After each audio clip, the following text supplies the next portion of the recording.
Hi friends, today I'm talking about what is devil. devil क्या होता है?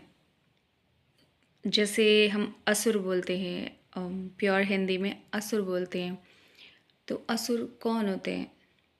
असुर का क्या तात्पर्य है? असुर क्या होता है? असुर वो होता है जिसमें कोई सुर ना हो, मतलब जो बिना सुर के इधर उधर कुछ भी करे जा रहा हो, जिसमें कोई भी उसका गोल उसका फिक्स ना हो। एमिशन क्या है वो, मतलब बिना असुर के ज़िंदगी जी रहा है। असुर का मतलब ये नहीं होता है कि वो किसी के पीछे कुल्हाड़ी या वेपन लेके मारने चला जा रहा है किसी को। नहीं, असुर का मतलब ये नहीं है। ठीक है। असुर का मतलब है जिसमें बहुत ग्रीड हो, बहुत ज़्यादा उसके अंदर ग्रीड है किसी चीज़ को, चाहे वो किसी भी चीज़ को हो, मटेरियलिस्टिक चीज़ को लेकर हो, लस्ट को लेकर हो, या फिर और भी किसी और चीज़ को लेकर हो। तो उसमें लस्ट बहुत ज़्यादा है। ठीक है। और वो असुर है। जैसे आप देखते हो कि हम पूरे यूनिवर्स में, आई मीन अर्थ पे, खासकर प्लेनेट अर्थ पर हम सब मिक्सअप हैं। अम, हम सब लोग मिक्सअप हैं। देव प्रवृत्ति के लोग भी यहाँ पर हैं, दानव प्रवृत्ति के लोग भी यहाँ पर हैं। लेकिन असुर वो होते हैं, जैसे आप देखते हो, जो किसी एक चीज़ के लिए किसी एक चीज़ पे रहते हैं कि मुझे ये चाहिए, मतलब पीछे उसके पड़ जाते हैं, मतलब एकदम उन उनको कोई भी इस चीज़ की परवाह नहीं होती कि सामने वाला क्या सोचेगा, सामने वाले पे क्या बीतेगी। यू नो वो बस स्वार्थी होते हैं, सेल्फिश होते हैं, उनके अंदर सेल्फिशनेस बहुत ज़्यादा होती है। वो होते हैं असुर। ठीक है। जो किसी की परवाह नहीं करते, सिर्फ अपने बारे में सोचते हैं, अपना भला चाहते हैं, वो होते हैं असुर। अ, उनके अंदर ग्रीड होता है, लालच होता है उनके अंदर, इसलिए वो ऐसा करते हैं, उनका स्वभाव ऐसा होता है। तभी हम ऑकल्ट साइंस में देखते हैं कि जैसे हमारे इतने सारे हमारे राशियां हैं, और उसके अकॉर्डिंग हमारे नक्षत्र हैं। आप देखते हो, जैसे मैं अपनी राशि से ही करती हूँ बात। मेरी राशि स्कॉर्पियो है। ठीक है। और मेरा नक्षत्र अनुराधा है। अब मेरी राशि स्कॉर्पियो है, और 8th हाउस है। तो 8th हाउस के लॉर्ड मार्स मंगल होते हैं, हनुमान जी। तो जो मेरी राशि है, मेरी राशि में आप देखते हो कि 3 नक्षत्र आते हैं, ज्येष्ठा, अनुराधा और विशाखा। मतलब हर राशि में 2 या 3 नक्षत्र आते हैं। ठीक है। और 27 नक्षत्र होते हैं, उसमें से 9 नक्षत्र जो होते हैं, 9 नक्षत्र देवगण के होते हैं, 9 नक्षत्र राक्षसगण के होते हैं, 9 नक्षत्र मनुष्यगण के होते हैं। अब इसमें असुर कौन है? देखिए, जिसमें मैंने आपको बताया है कि असुर वो होते हैं जिनमें लालच बहुत होता है किसी भी चीज़ को लेकर, चाहे मटेरियलिस्टिक चीज़ों को लेकर, चाहे लस्ट को लेकर, चाहे किसी भी चीज़ को लेकर। ठीक है। अब मेरे नक्षत्र में, मेरी राशि में 3 नक्षत्र आते हैं, ज्येष्ठा, अनुराधा और विशाखा। अब मैं अनुराधा नक्षत्र हूँ, और देवगण मेरा नक्षत्र है, और मेरा जो स्वभाव है करुणा और दया वाला है। और मैं, मतलब मुझे एकदम से लोगों को देखकर दया आती है, क्योंकि ये मेरा स्वभाव है, मैं इसको चेंज नहीं कर सकती। ये बाय बर्थ मेरा ऐसा स्वभाव है। तो इसलिए कहते हैं ना कि आपको ऐसी नॉलेज, ऑकल्ट साइंस की नॉलेज होनी बहुत ज़रूरी है हर किसी को, ताकि आप ह्यूमन नेचर, ह्यूमन साइकोलॉजी और ह्यूमन नेचर आप पहचान सको। ये नॉलेज होनी चाहिए, चाहे आप किसी भी तरीके से ह्यूमन साइकोलॉजी पढ़ने की कोशिश करो, किसी भी तरीके से कर लो आप।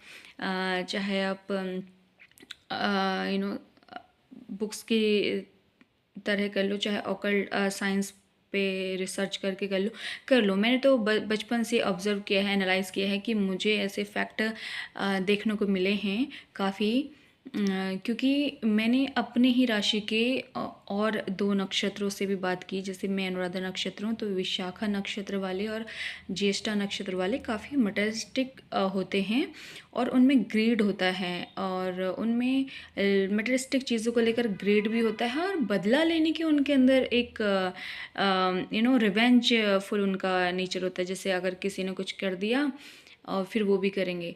अब देखो, 8th हाउस में जो होता है मोक्ष का हाउस होता है ये। मेरी राशि का 8th हाउस है, तो मोक्ष का हाउस होता है। और मोक्ष का हाउस मतलब यानी आप भगवान से जुड़ेंगे, परमात्मा से जुड़ेंगे, सुप्रीम पावर से जुड़ेंगे, जिन्होंने ये सारी गैलेक्सी, यूनिवर्स, प्लैनेट्स बनाए हैं। वो जो ऑलमाइटी हैं, जो यूनिवर्स हैं, सुप्रीम पावर, उन्हीं का ही रूप हम सारे, हमारे 33 कोटि देवी देवता हैं, हमारे महादेव, हमारे श्री हरि विष्णु और हमारे ब्रह्मा, सब उन्हीं सुप्रीम पावर ऑलमाइटी के ही रूप हैं, अलग अलग रूप। अब अलग अलग रूपों में विभक्त हैं, तो हम उनकी पूजा अलग अलग रूपों में करते हैं, क्योंकि वो ऑलमाइटी हैं, वो सुप्रीम पावर है, वो अपने कितने भी रूप बना सकते हैं, उनकी मर्ज़ी है। अब हम उनको ऑर्डर नहीं दे सकते तुम ये बन के आ जाओ, वो बन के, उनकी मर्ज़ी है, ठीक है। वो दुनिया चला सकते हैं, तो वो अपनी मर्ज़ी के मालिक हैं, वो कुछ भी कर सकते हैं। तुम्हारी कहने से नहीं होगा कि तुम बोलोगे चुटकी बजा के मेरे सामने हाजिर हो जाओ, मुझे दिख जाओ। जब तक तुम उस स्टेज तक, जब तक तुम उस करुणा और उस दया और उस स्थिति तक नहीं पहुँचोगे, जब तक तुम उसको दिल से, हृदय से, सच्चे मन से प्रेम नहीं करोगे, वो तुम्हें कैसे दिख जाएगा।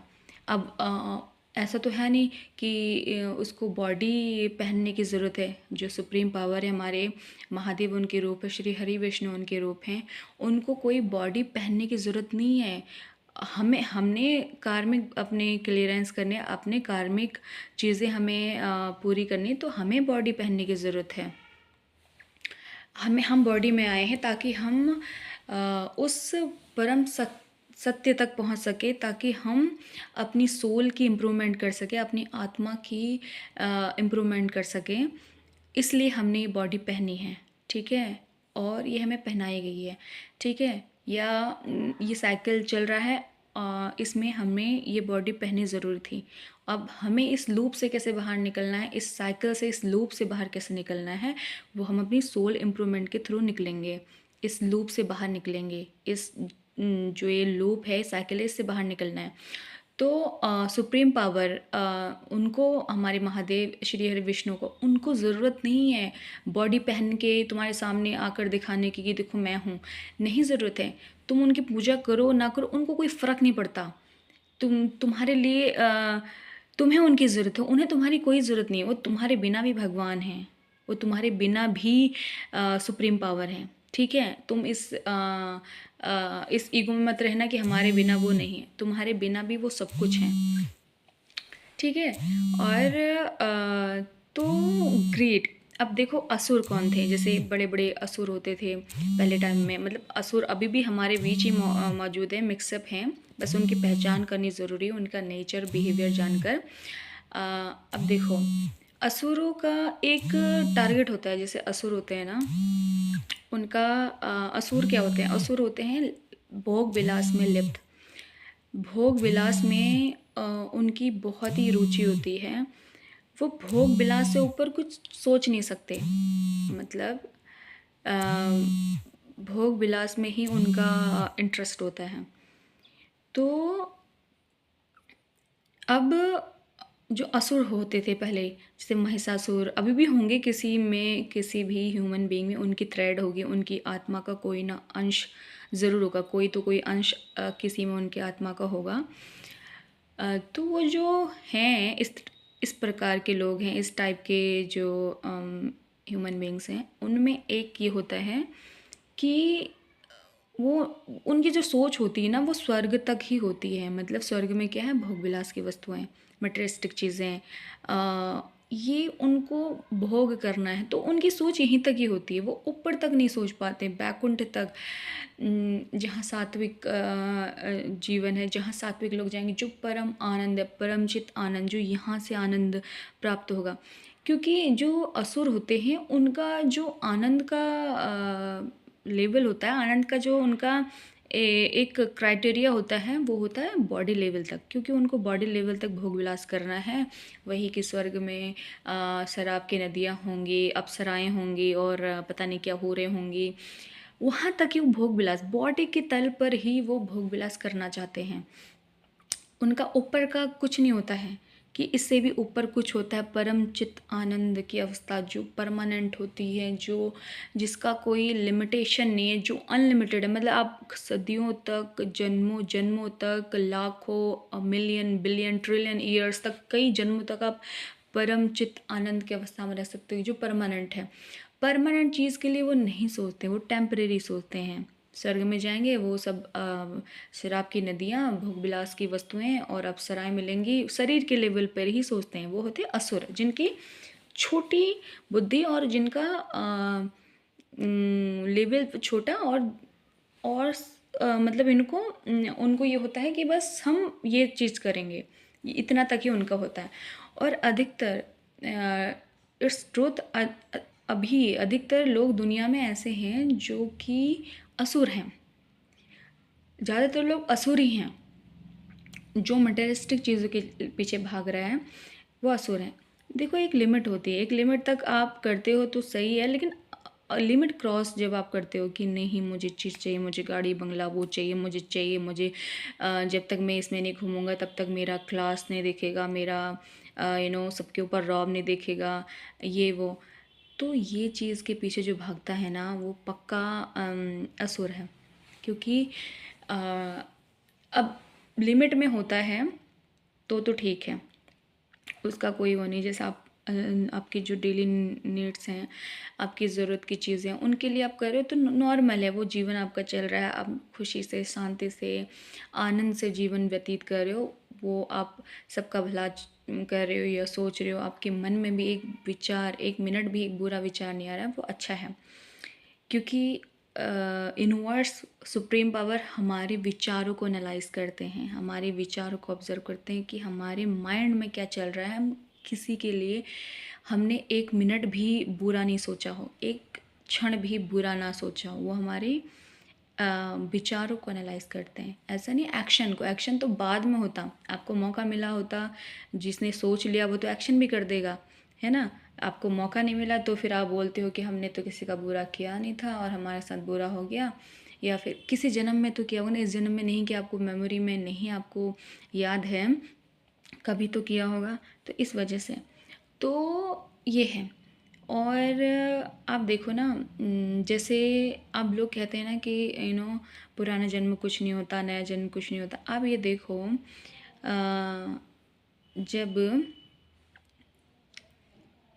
बहुत सारे ऐसे वायरस देखे हैं आपने जो कि जब तक उनके ऊपर जीवन ना पड़े, जैसे जब तक वो पानी के या मॉइस्चर के संपर्क में नहीं आते तब तक वो ऐसे पड़े रहते हैं सूखे कहीं पर भी। फिर जो मॉइस्चर के संपर्क में आते फिर वो जिंदा हो जाते, वायरस होते हैं ऐसे, यू नो ऐसा उनका स्टेज होता है।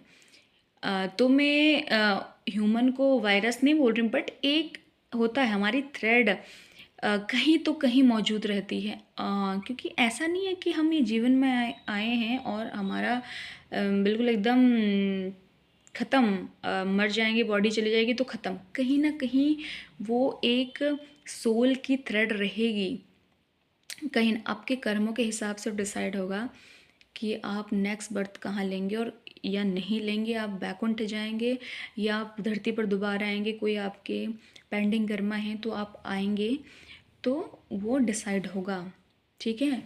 लेकिन तब तक आप रेस्ट मोड में रहेंगे, रेस्ट एंड पीस में रहेंगे, आपकी सोल रेस्ट में रहेगी। तो इसीलिए मैं सोचती हूँ कि मैं ये सोचती हूँ कि काम ज़्यादा से ज़्यादा अगर आप करना चाहो कर लो, क्योंकि फिर बाद में तो रेस्ट एंड पीस में जाना ही है।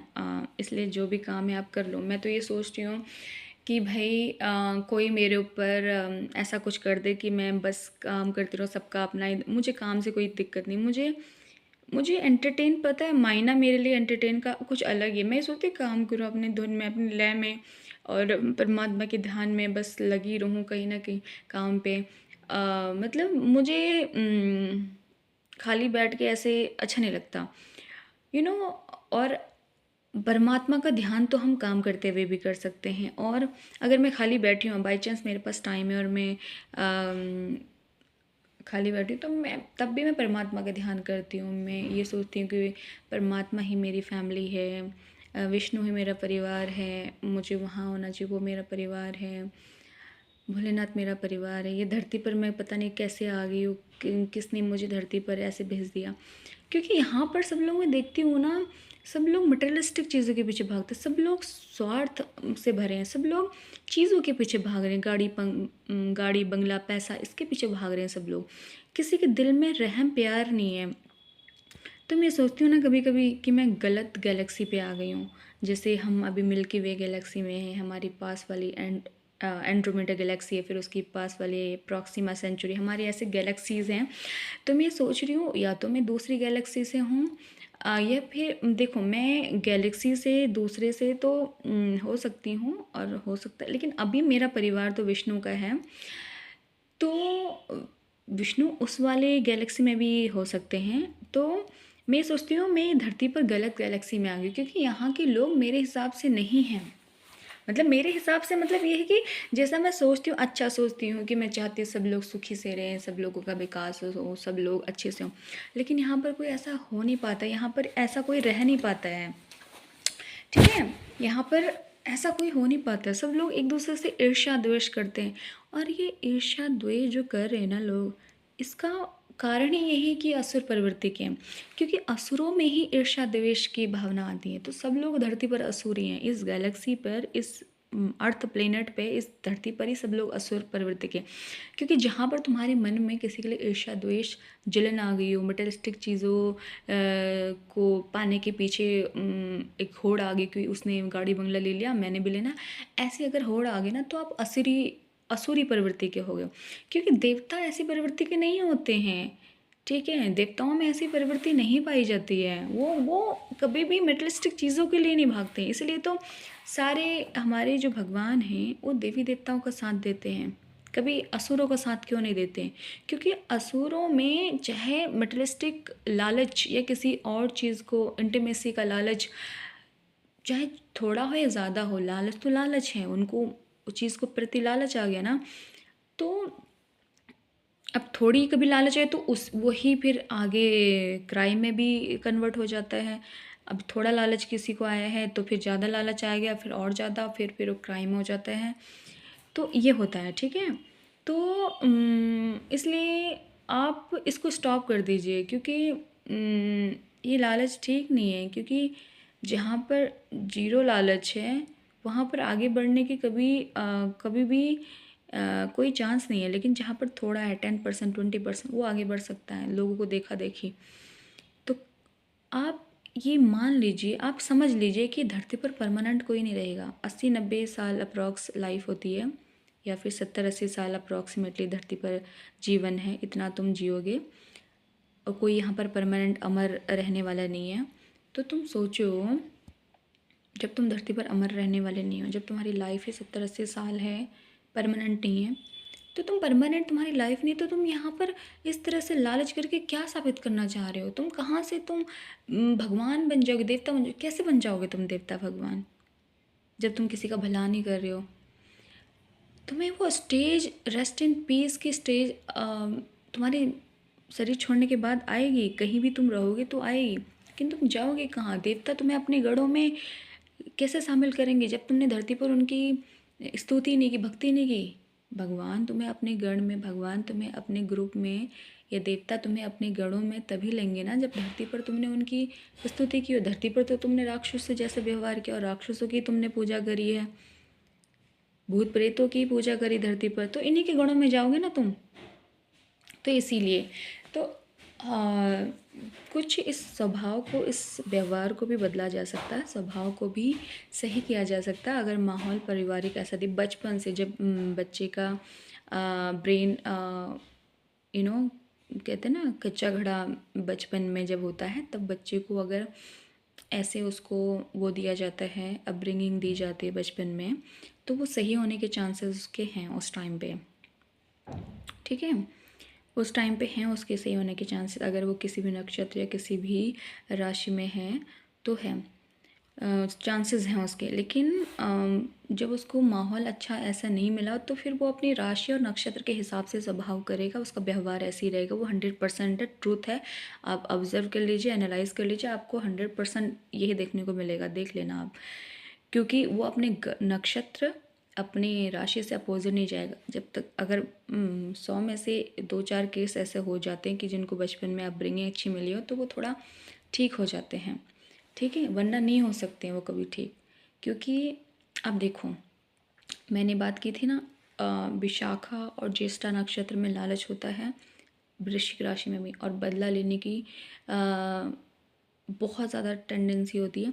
आप बदला लेने की टेंडेंसी जहाँ पर उनको बदला लेने की उनके अंदर एक रिवेंज आ गया ना नेचर, तो आप फिर उस कार्मिक बॉन्ड में बच जाओगे, लूप में बच जाओगे। लूप से बाहर निकलना है ना, कार्मिक बॉन्ड से बाहर निकलना है, तो फिर आपको कार्मिक बॉन्ड में नहीं बंधना है, समझ रहे हो? तो ऐसे रिवेंज नहीं, भगवान के हाल पे छोड़ दो, भगवान को बोलो भाई कि इसको आप देख लेना। और एक बात मैं देखती हूँ, जब लोग मंदिर जाते हैं तो भगवान से मांगते हैं कि भगवान हमें ये दे दो, वो दे दो, हमें गाड़ी दे दो, बंगला दे दो, मेरी उस लड़के से शादी हो जाए, मेरी उस लड़की से शादी हो जाए। क्यों भाई, क्यों कार्मिक बॉन्ड बंधवा रहे हो, क्यों कर रहे हो ऐसा? भगवान से बोलो कि हमने अपने आप को आपको समर्पित कर दिया है, ठीक है, हम सुप्रीम पावर आपको जानते हैं, मानते हैं, और आपको समर्पित कर दिया। जो आपको सही लगे वो आप हमें दीजिए, और हमें बेहतर पता है, हमें आप पे विश्वास है कि आप हमें जो दोगे वो अच्छा ही दोगे। अपने आप को प्रभु को समर्पित कर दीजिए, प्रभु जो करेंगे वो अच्छा ही करेंगे। और प्रभु से ये मांगे कि हमें आप चाहिए, आप हमारी ज़िंदगी में रहें। हमें दुनिया के गाड़ी बंगला नहीं चाहिए, और हमें कोई स्त्री पुरुष नहीं चाहिए, ठीक है? आप हमें चाहिए, आप हमारी ज़िंदगी में हो, हमें काफ़ी है इतना। अब भगवान से मांगने जा रहे हो, मतलब और किसी इंसान को भी आप कभी मत बोलिए कि मुझे प्यार है तुमसे, ये मुझसे प्यार या लड़की को भी नहीं कहना चाहिए, लड़के को भी। देखो, खासकर लड़की को देखो, लड़कों का जो स्वभाव अलग बनाया है गॉड ने, उनके हॉर्मोन्स, बॉडी का स्ट्रक्चर अलग है, तो उनका स्वभाव थोड़ा मस्कुलाइन होता है और औरतों का फेमिनिन होता है। तो मस्कुलाइन की वजह से, मस्कुलिन एनर्जी की वजह से उनका स्वभाव ऐसा होता है कि मैं तो मर्द हूँ, ये हूँ, वो हूँ, और औरत मेरे सामने झुकेगी और मैं तो क्यों बोलूँ। भाई क्यों औरत तुम्हारे सामने झुकेगी? औरत भी तो बच्चा बनाती है, और नेचर का साइकिल जो है वो खुद चलाती है। अब अमीबा को देखो, अमीबा को किसी भी मेल की ज़रूरत नहीं हो, अमीबा खुद में ही 2 से 4, 4 से 6 ऐसे डिवाइड होता रहता है, ठीक है? जो आदि शक्ति हैं माता, वो आदि शक्ति हैं, उन्होंने पूरी दुनिया सृष्टि की रचना की है। तो फिर तुम ऐसे क्यों एक्सपेक्टेशन करते कोई औरत तुम्हारे आगे झुके? ठीक है, सिर्फ इसीलिए कि तुम बॉडी, शरीर की ताकत की वजह से ऐसा कर रहे हो, ऐसा तो सही नहीं है। और कभी भी प्यार के लिए किसी के आगे भीख मत मांगो, भगवान से ये बोलो कि अगर प्यार है नसीब में तो ठीक है, मिल जाए, नहीं मिले तो फिर भी ज़िंदगी अच्छी है यार। क्या मतलब, तुम क्या मानते हो कि ज़िंदगी कंप्लीट तभी है कि जब प्यार होगा ज़िंदगी में? प्यार का मतलब क्या? जब फिजिकल रिलेशन, इंटीमेसी के लिए कोई होगा तभी ज़िंदगी पूर्ण कंप्लीट मानी जाएगी, वरना नहीं। मतलब बिना इंटीमेसी के क्या ज़िंदगी नहीं जी जा सकती, बताओ? बिना इंटीमेसी की भी ज़िंदगी जी जा सकती है, ज़रूरी थोड़ी ना है कि इंटीमेसी होगी तभी कंप्लीट माना जाएगा, विदाउट इंटीमेसी नहीं माना जाएगा। ये क्या बकवास है ये? मतलब कोई कहता है कि मेरा अकेलापन हो रहा है, मुझे दूर करना है, मुझे शादी करनी पड़ी। अकेलापन दूर करने के लिए शादी क्यों? अगर वो इंसान वैसा नहीं हुआ, तुम्हारी सोच से मैच नहीं हुआ, तो तुम्हारा तो अकेलापन डबल हो जाएगा फिर क्या करोगे? तो इसीलिए भगवान से बोलो कि जो भी हो मुझे मेरे हिसाब से वही बंदा मिले, जैसी मैं हूँ वैसी मिले, जिससे हमारा बैलेंस अच्छा बने। अब अपोजिट आ गया तुम्हारा अकेलापन, तुम भगवान से दूर करने के लिए कोई मांगने गए थे और वो ऐसा निकला और बेकार निकला, और फिर क्या करोगे? उसकी सोच वो है राक्षस गण का, उसके अंदर मटेरियलिस्टिक चीज़ें भरी है कूट कूट के, वो तुमसे भी लालच करता है, तुमसे भी चीज़ें मांगता है, ये लेके आओ अपने बाप के घर से। हो सकता है काफ़ी लड़कियां